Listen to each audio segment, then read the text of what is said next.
Imagine you're standing in a jungle, so dense, so thick, that sunlight never touches the ground. The air is wet, it's heavy. It's 90 degrees and climbing. Every sound around you is amplified. The drip of water off giant leaves, the distant screech of something you've never seen before. And then, the water moves. Not because of wind, not because of rain, because something underneath the surface is alive. Something 42 feet long. Something that weighs over 2,500 pounds. Something with a skull the size of a human torso and a body wider than your entire chest. This is the Titanoboa. And 58 million years ago, humans weren't even a whisper in the fossil record. But here's the question that's about to consume the next 20 minutes of your life. What would have happened if they had met? Welcome back. If you're new here, buckle up, because this channel is where science gets cinematic. Today, we're doing something special. We're placing two very different creatures into the same world, one that vanished from Earth over 50 million years ago, and one that would eventually rule it. We're talking about Titanoboa cerahonensis, the largest snake to ever slither across this planet, versus early prehistoric humans, the ancestors who shaped everything we are today. Now, I know what you're thinking. They didn't even live at the same time. And you're right, they didn't. But stay with me, because we're going to explore what the science actually tells us. The size, the power, the behavior, the survival instincts. And by the end of this video, you're going to walk away with a completely different understanding of just how terrifyingly powerful nature can be. Let's go back, way, way back. 58 million years ago. The mass extinction event that wiped out the non-avian dinosaurs had happened just a few million years prior. The dust had settled, the skies had cleared, and life, tenacious, stubborn, relentless life, was filling every vacuum left behind. Welcome to the Paleocene epoch. The world looked nothing like it does today. What is now the South American country of Colombia was an enormous, steaming, low-lying tropical rainforest. Think the Amazon, but wilder, wetter, hotter, more ancient. And in the swamps and rivers of this prehistoric jungle, something massive was evolving. The Titanoboa. Let's talk about the sheer scale of this animal, because numbers alone don't do it justice. The largest Titanoboa fossils ever discovered, unearthed in the Cerrejón coal mine in Colombia in 2009, suggest a snake that stretched between 40 and 42 feet in length. That's longer than a school bus. That's longer than a city transit bus. That's roughly the same as stacking 7 average adult humans end to end. And the weight, oh, the weight. Scientists estimate Titanoboa weighed somewhere between 2,000 and 2,500 pounds. For context, that's heavier than a full-grown white rhinoceros. That's 1.25 tons of pure, muscular, cold-blooded predator. I mean, just let that sink in. Now, how do we know all this? The fossils, specifically the vertebrae. Snake vertebrae are unique in that their size scales proportionally and predictably with the length and mass of the animal. The Titanoboa vertebrae found in Colombia were nearly 4 inches wide. Scientists used those bones to extrapolate the size of the entire animal, and what they reconstructed shook the paleontological world. But size is only part of the story. The Titanoboa was a constrictor, like its modern relatives the anaconda and the boa constrictor. But it wasn't just any constrictor. Based on the physics of its body mass and muscle density, scientists estimate that the Titanoboa could exert a constricting force of around 400 pounds per square inch. 400 pounds per square inch. That's enough pressure to collapse a human rib cage in seconds. That's enough to crush bone. That's enough to stop a heart from beating. And here's the chilling part. Constrictors don't crush their prey, they squeeze. Every time the prey exhales, the snake tightens.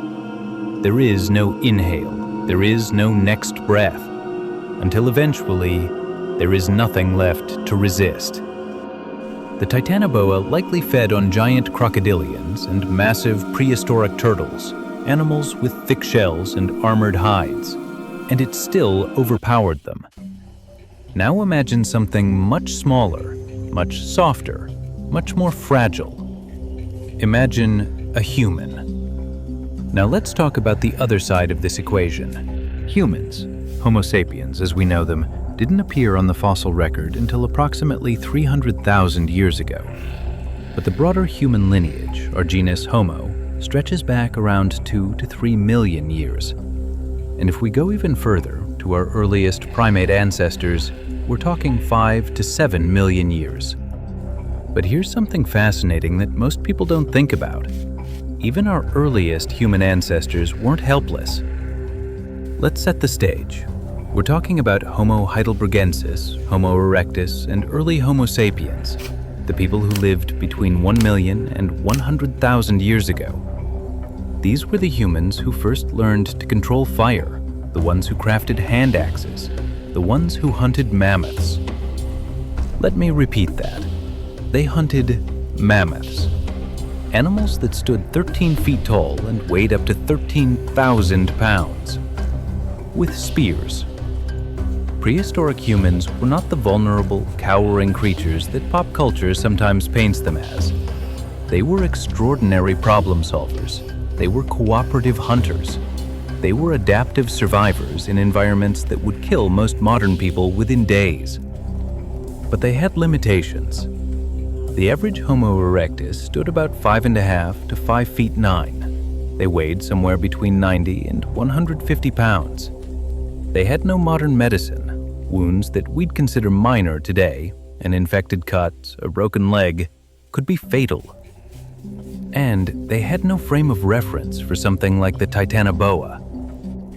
Think about what they did know how to deal with. Lions, cave bears, saber-toothed cats, dire wolves.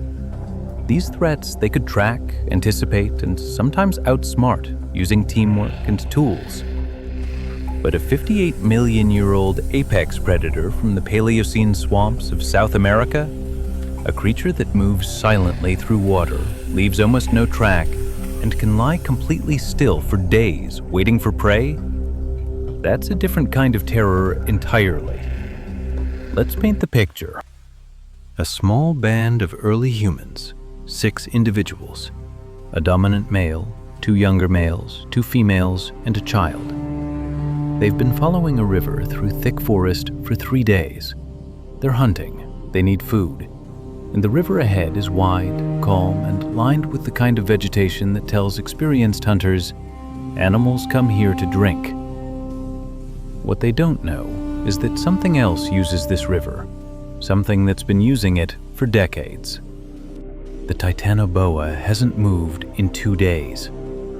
It lies submerged near the bank, only the faintest ridge of its spine visible above the waterline if you knew exactly what to look for. Its body temperature mirrors the water exactly, because unlike warm-blooded predators, it generates no heat, no warmth signature, no breath mist, no heartbeat sound that carries through the earth. It is, for all practical purposes, invisible. Now here's where the science gets really interesting. Modern snakes, even large constrictors like anacondas, are ambush predators. They don't chase, they don't pursue, they wait. And the Titanoboa, based on its body plan and the environment it lived in, almost certainly used the same strategy. A single strike from a snake of this size would be lightning fast, disproportionately fast for its body size. Studies on large constrictors show that a boa's strike can travel at roughly 30 miles per hour. And once those jaws lock, those backward curving teeth designed specifically so that prey cannot pull free, the outcome is almost certainly determined. The lone human who wades into that water to check on a rustling sound near the bank doesn't make it back. But here's where it gets complicated, because humans are not alone. When that person goes down, when the water erupts and there's a scream, then silence, the other 5 don't run. Not immediately. Because prehistoric humans were cooperative. Because they had to be. Running meant abandoning a member of your group. Abandoning your group often meant death anyway, alone in a prehistoric wilderness. So what did they do?